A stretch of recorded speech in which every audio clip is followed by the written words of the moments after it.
Hi, everyone. My name is Heather Havenwood, as you know. Thank you so much for being here today. So, as you know, I love to interview female entrepreneurs, and it's rare that I get to, believe it or not. I know. So I'm very excited to talk to someone today about that is doing something that I call really in the kind of a guy's world, which is SEO. There's a lot of different technology pieces of online marketing, and usually women stay in a particular wheelhouse. And today I have someone who is more in the tech world, SEO, which is, in my experience, a lot more men in it than women. So I'm super excited about that. Rebecca, are you there? I am. Thanks so much for having me. Yay, super excited. So Rebecca Gill is a well-rounded business, has a well-rounded business background and over 20 years of experience in sales and online marketing. In addition to running the day-to-day activities of web-savvy marketing, Rebecca also provides full-service SEO consulting courses, boot camps, and so much more. So I'm super excited. Now, first of all, where are you located? I am in Traverse City, Michigan. Michigan. Nice. Okay, cool. So I just wanted to, I was saying earlier in the intro, which I didn't tell you in the green room, is that I think that a lot of women don't go into the more of the techie side of things. And SEO has a techie side. There's also analytics. I do a lot of stuff with analytics. And in my experience, women stay more on the social side and the community side, the branding side, right? And the sales side. They don't really go into tech. And so I love the fact that you're in SEO. So tell us a little bit more how you got started in all this. I am actually self-taught in SEO. My first, job out of college, I discovered technology and fell in love with it. And I ended up working at an ERP software company for about 10 years in total. And we had really good software. And if we got in the door with a lead and a prospect, we would win 90% of the time. But the problem was we didn't have any leads. The sales funnel was just really empty. And survival mode to be able to fill that sales funnel, I just taught myself SEO. And that was 15 years ago when there wasn't a whole lot on the internet to learn like there is today. I did a lot of trial and error. I spent a lot of time at night, with my daughters watching Teletubbies. She was, I think, 2 at the time. I'm, with my laptop trying to learn as much as I can and try things out. And that's how I got into it. And I realized, with SEO, you can change the world. And you can do a lot of good both for yourself and others. And I fell in love with it. And while I have, not always been full force into SEO because I run an agency too, it is definitely where my passion is. Yeah. So I just want to kind of set the construct for some people, because there's a ton of talk around that SEO is dead and it doesn't work anymore. You know what I mean? You know what I'm talking about. That's why you're giggling. So yeah, it's dead. Doesn't work anymore. And blah, blah, blah, blah, blah. And I call spade a spade. That's not true. It does work. Link backs are huge. There's all kinds of things in search, and it's still here. Google's not got away with SEO. But if you could just kind of set the context by what you mean SEO today, what does that look like today? So first, SEO isn't dead, right? As long as people have problems and they go to the internet to search for solutions, there's going to be SEO. SEO is just different today than what it was 15 years ago when I learned it. We're not trying to do all of these tricks and, sneaky tactics that we did back in the day, where it was like just cowboy SEOs out there. We could do the Wild West of SEO. We could do whatever we wanted.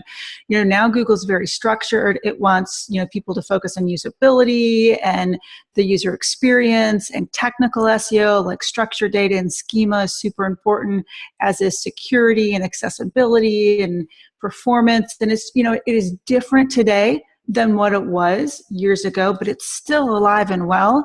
And it's going to continue to be alive and well because the world uses the internet and they need to be able to find information. So, whatever people say about it being, dead or, no longer relevant, that is completely crap. I hate to say that, but it is crap. It has a big, purpose, and it serves businesses, entrepreneurs. It makes the world go round.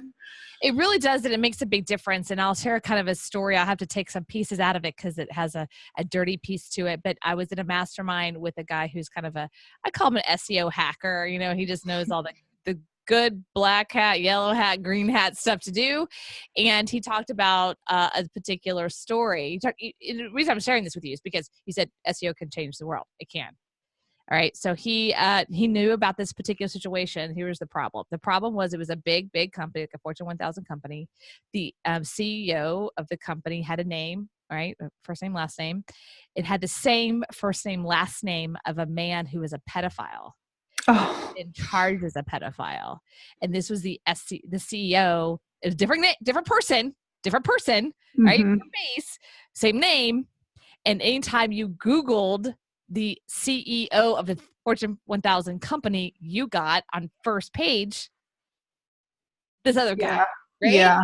So it caused a lot of issues with the company. It caused all kinds of stuff, but they didn't want to get rid of the CEO, right? So he came in and he said that it was like in a big boardroom, and he was, of course, talking to everybody.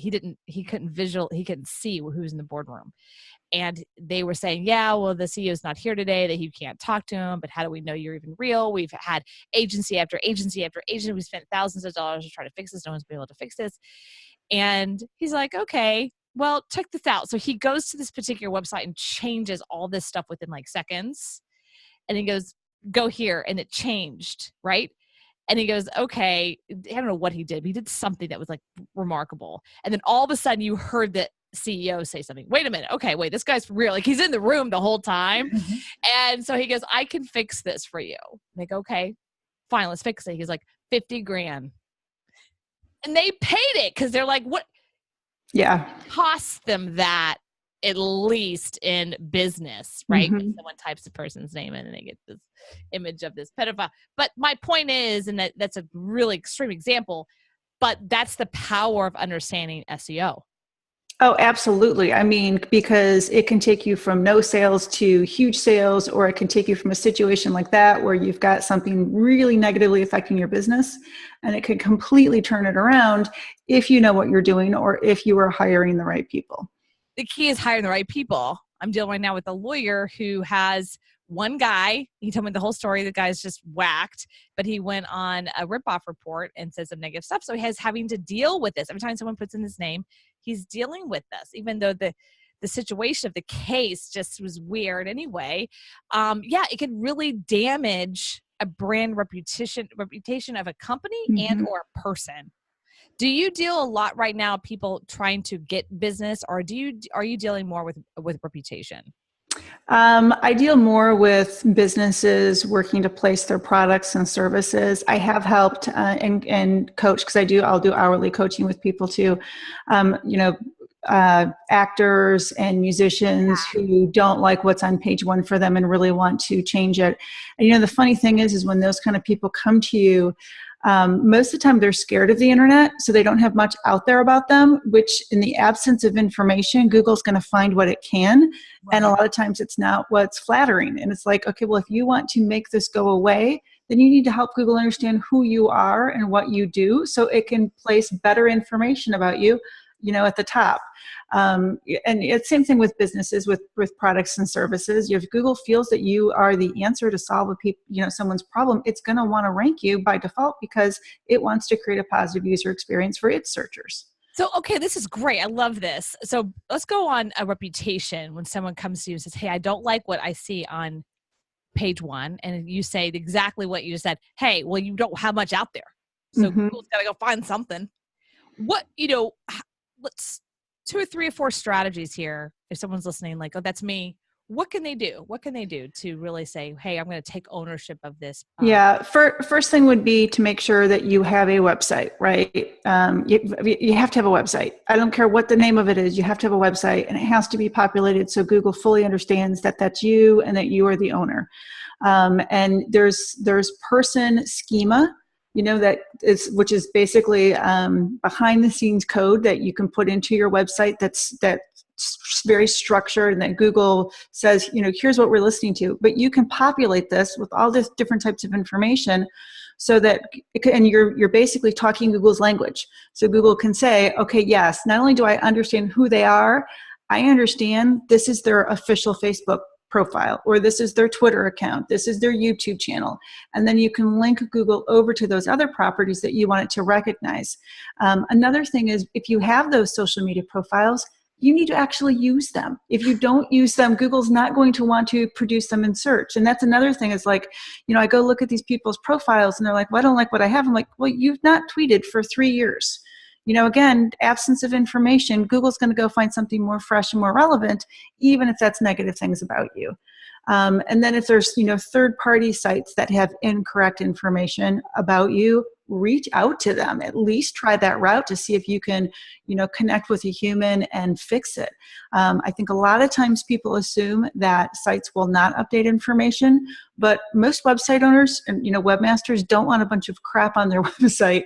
They would like it to be relevant and, correct. So they will, take note to what you say, and if it's relevant and they can validate it, a lot of times we'll go update it. That's a good point. I know for myself, I'm dealing right now on trying to get on, I guess, Google author page or something. That's a big one. The author page, Google author page. Does that resonate for you? I don't know what I'm doing. Well, Google had years ago, they had like that you could put yourself as an author, but that's different than what I think you mean today, where Google recognizes you as an author and uses the information it has to create like a knowledge graph piece of information, like showing your books at the top of the screen when someone searches for you. So it's different than like the years ago, if people said authorship, or you know what I mean? Same type of verbiage, but just a different meaning. But yes. So, and that's again, Google being able to find relevant information about you, being able to understand what you have, whether it be pulling information from Amazon or a Wikipedia page or even your own website, and using that. And then it just needs to determine that other people really care about that, and that you are a well-recognized author, and then it will use that information appropriately. So this is great. I love this. There's like all teched out stuff. So tell us a little bit, I know obviously your clients are probably private, but case studies of things that you've really fixed, some like really crazy case that you've fixed, or maybe something cool like that. Oh gosh, I'm trying to think. I will tell you that SEO never ceases to amaze me. So when you do keyword research for things like public restroom equipment, you will find the weirdest things in the weirdest people, because people have lots of fears and fetishes with public restrooms. Those are the kind of things that I find when I'm working with clients, and I'm like, oh. And this was actually a client that was in my local geography, which I never get, right? I deal with the people internationally. So I went into their office and I said, I was doing some keyword research on the phrases that we thought that might rank. I go, do you know there's a lot of fears and fetishes with public restrooms? And they just died laughing and they said, we do know, but we didn't want to tell you that. We figured we'd sign contracts with you and let you figure that out yourself. But yeah, that's the kind of thing, that you run into. That's actually really funny. I'm sorry. That's funny. Yeah. So, and here's another one. So my girlfriend, who's also in tech, she Skypes me one day. She goes, oh my gosh, you need to look at this. And it was her Google Search Console account, which is basically Google's account for you as a webmaster. And it tells you the health of your website and where it's currently ranking you. And she shows me a screenshot and keep in mind, she's a coder. She codes in WordPress. And in her Google Search Console, she was ranking for, and very high, is it a sin to poop?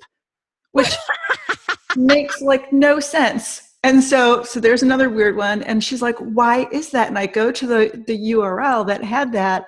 And she said in this blog post about technology, everybody poops. Basically, everybody makes mistakes. Everybody's got their own stink was what she was trying to use with that phrase. But again, absence is good information. There isn't a lot on the internet, obviously, about is it a sin to poop? So Google kind of looked at her post, which had, that phrase, and probably, don't commit this sin, meaning a coding sin. And it was like, well, it's the closest thing I've got. So oh my God, yeah, Google. It was ranking her. And so those are just funny things. And she's like, how do I get rid of that? And I'm like, take poop out of the blog post and it should magically go away. So yeah, so those are a few just weird things that come up and awesome. The world of SEO. Yeah, because it was a great point, right? That Google doesn't decipher. We as humans can decipher. Oh, she means the fair phrase of this, or yes, it's an analogy. Google, it doesn't do that. It's a computer. It's an AI. It's black and white, right? White. Poop. Yeah, and I tell people, especially clients that are in their own box, right? They're used to their own terminology and things like that. I'm like, you need to think of Google as a toddler or a 5-year-old at best. Good. I love that. Right. And think about, they're not the expert across the room, across the table from you. Speak to them as if they're a 5-year-old. So you make sure that you're giving them the complete picture. And I'm not telling you to dumb down your text to the 5-year-old level, but I'm saying reread what you're writing to make sure it is a complete picture. And you'll find that a lot of times you leave stuff out because you're assuming they already know that. Well, people might know that, but most likely people come into your site and do not. And Google certainly doesn't, because it's looking at, URLs as individually, then it compares that to the site and other references. But still, it needs you to tell people, and really articulate completely what you're trying to do. And when you start to think of things in that way, and then clients will reread what they sent me, they're like, oh, that doesn't make sense at all. I didn't even mention, X, Y, and Z. I'm like, right. I know. So let's fix that. And it's just a different way of approaching things. I'm just thinking of like the word dog. Yes. I mean, listening to us probably think you mean a puppy or dog, but there's also DAWG. Well, and I use hot dog as an example in training. So when you search for a hot dog, are you looking for the hot dog that you eat, or are you looking for a hot dog as in, I need to get my dog who's a 100-pound chocolate lab into the shade with some water? And the way Google figures out the difference is it's going to look at the words around hot dog to see what else you're talking about on that URL. Are you talking about water and shade, or are you talking about mustard and ketchup? That helps Google figure that out. And then it actually matches that up to the searcher and what they've searched for before hot dog. Were they looking for picnic recipes, or were they looking for, the weather in San Antonio, Texas today? So it's that combination that really helps everything come together. So let's talk about names. So my name, Heather Havenwood, feel free to Google me. A little drop down, Google me. All right. So I'm lucky that my last name, Havenwood, there just really isn't my connection. Heather Havenwood, those two together, don't know is really. And now, listen, who's listening, don't go create a name, Heather Havenwood, okay? Like, it's mine. But I'm just saying, there's no one really out there. I'm lucky. I'm not like I have a Heather Smith or something. How do you work with people, or if you haven't had experience, who are, authors and speakers and actors and actresses or whatever, who have a name that's like that not like mine, but like they, it's like Jay Smith or something. So it's again, making sure that you have active profiles, a good website, that Google understands that that's who you are, and really beefing up your online presence, right? And you can't be afraid of online to be able to do that. Otherwise you will live, in the sands and no one will ever find you. So before, if you Googled Rebecca Gill, I was all over page 1 through 3, to the point that my teenage daughter one day said something, and I'm like, really? Go Google my name, see what shows up. And she looked at me, she's like, holy crap, you're like all over the first 3 pages.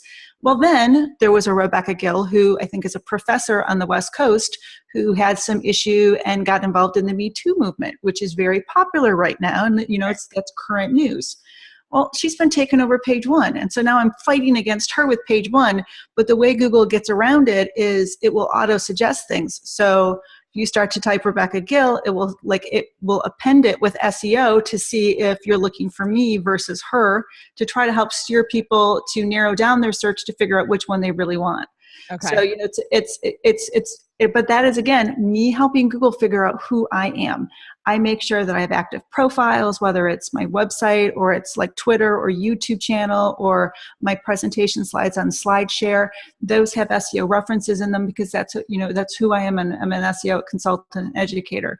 So Google can kind of piece that together. But again, if you don't have that out there and there's only like 1 or 2 references of me for me on the web, it's going to be really hard for Google to figure out who the heck I am and know how to use me in search. Let me ask you quick questions. I want to go down a certain sites, okay? So like Facebook, LinkedIn, SlideShare. In the world of ranking, like adding content out of those 3, what ranks the highest? What does Google like the best out of those 3? It's going to completely depend on what you're posting about and who the target market is, because different people use different networks, right? And Google knows this. It knows that the Facebook crowd isn't necessarily the teenagers anymore. It's more, middle-aged people. It's grandmas. That's us. It's grandmas who are trolling their kids. If you're like got a beauty product and you're trying to promote it to a 15-year-old, you better be on Instagram. I mean, because Google knows that's where they're at. So, and And so there isn't one answer. If it's business, LinkedIn's very popular. The networks are different on what they allow, the search engines to get to and what's public.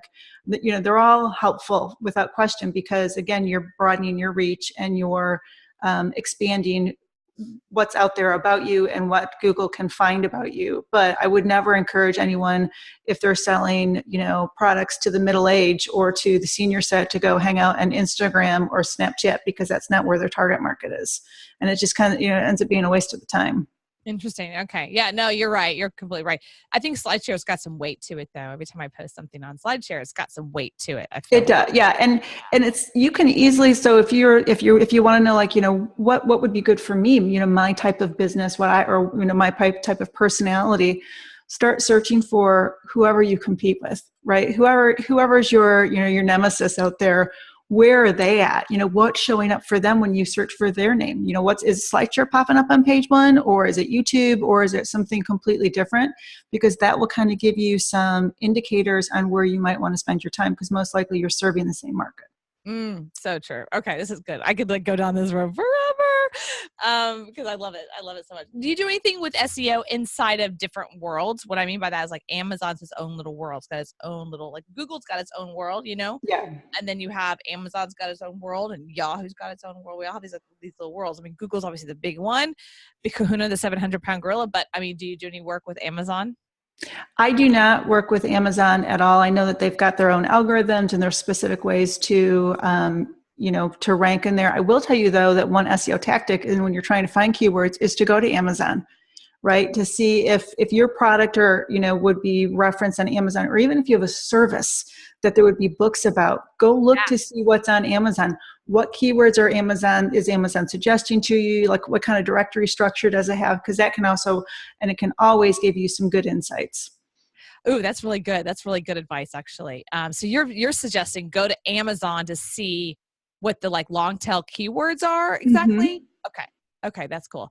So, okay, real quick, I have another quick question, because this is kind of fun. I get to ask what I want. So what if someone's saying, hey, I really want to create a new course or create a new product, but I don't know if there is an audience for it, if there's a market for that? How do I know? A couple of things that you can do, because I do sell online courses, and I did have a theme store, like a stock WordPress template store, so you could do website templates. Cool. So back in the day when I was doing that, because you think about, again, who your target market is. In that scenario, people who use those templates have more time than they do money, right? Right. So typically smaller businesses, really micro, maybe 1-2 person, offices, things like that. Well, I had a cottage in northern Michigan.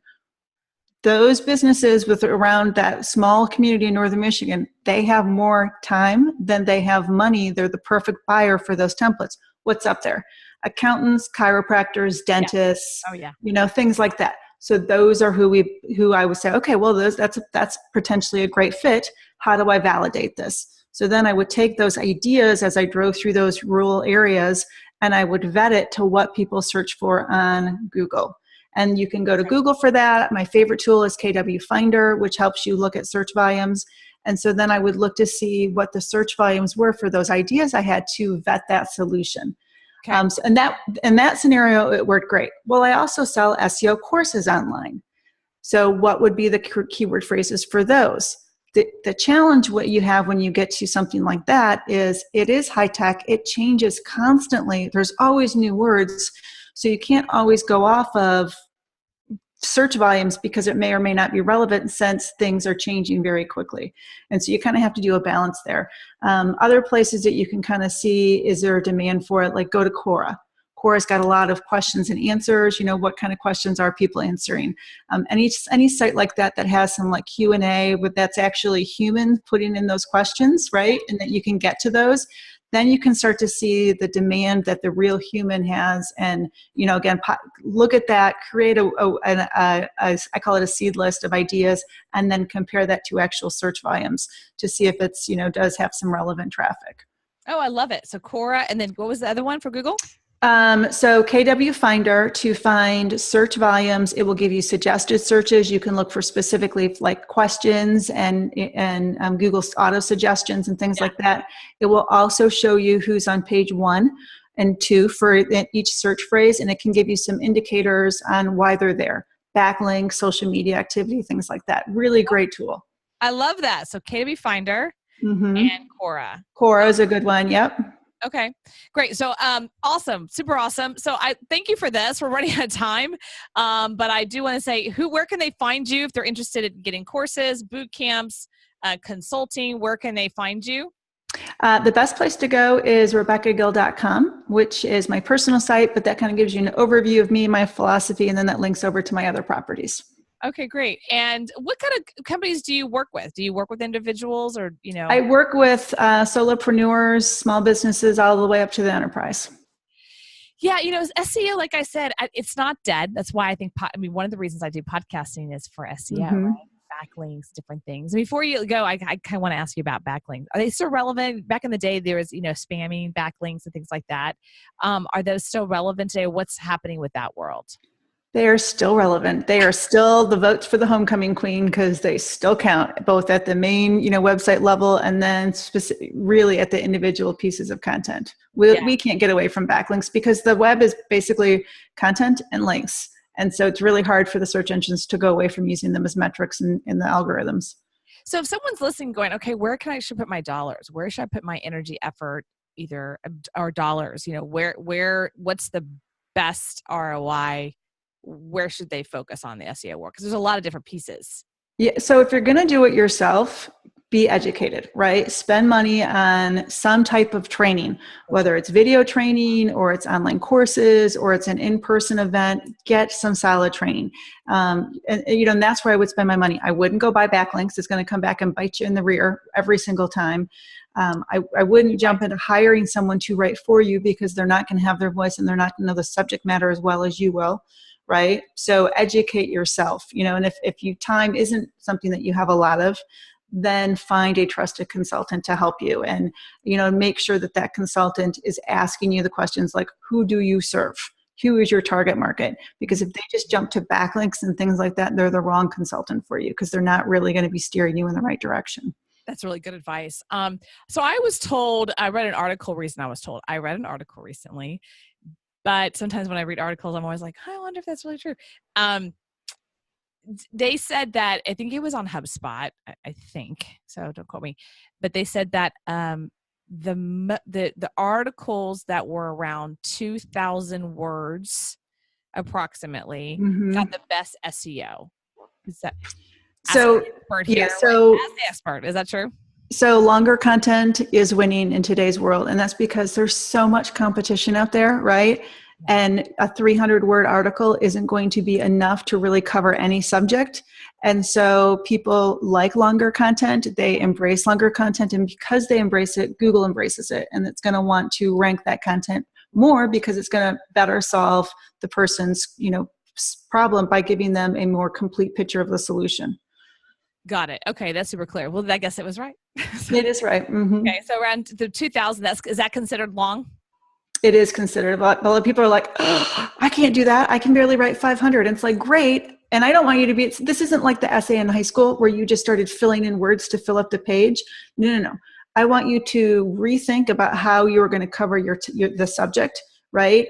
And do some research so you know what questions people are really answering. So instead of just answering one question quickly, you're answering one question, but then you're giving them additional data points and additional information and maybe some, other FAQs that you can answer to help create a more complete solution for them. And that's how you get to that 2,000 words really easy. Okay, that's actually true. Okay, love that. Wow, I could go forever with this with you. So I just want to make sure your URL gets, again, go ahead and say your URL again so they know what it is. It's RebeccaGill.com. RebeccaGill.com. Everyone, this is Heather Havenwood. Go check out Rebecca Gill, RebeccaGill.com. She's also on Twitter at Rebecca Gill. She's been around a long time when she has her name Rebecca Gill and she's got like all the properties. Right, RebeccaGill.com, the Twitter, the Facebook. I just she's been around a while. You know what I mean? That's kind of like this rites of passage or something, It's like, oh, you've been around a while. So anyway, I just want to say, shout out to you. You're awesome. I love the fact that you're a female in this industry and you're educating people and doing boot camps and courses and all kinds of cool stuff. So I just really acknowledge that. I love that. And again, check her out at RebeccaGill.com. This is Heather Havenwood. Check me out at heatherhavenwood.com.